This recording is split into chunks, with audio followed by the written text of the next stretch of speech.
Good day mga kahabi, tour ko muna kayo sa mini setup ko ng Gabi Fish Farm ko. So ito, meron tayo ditong 5 gallon tank.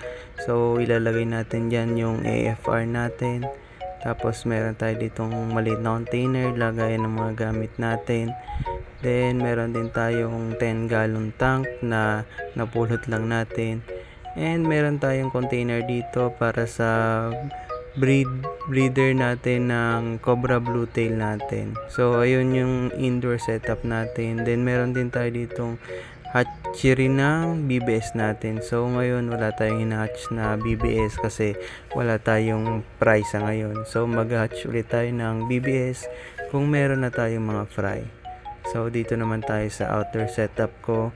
Ayun, meron tayo ditong malaking black na container.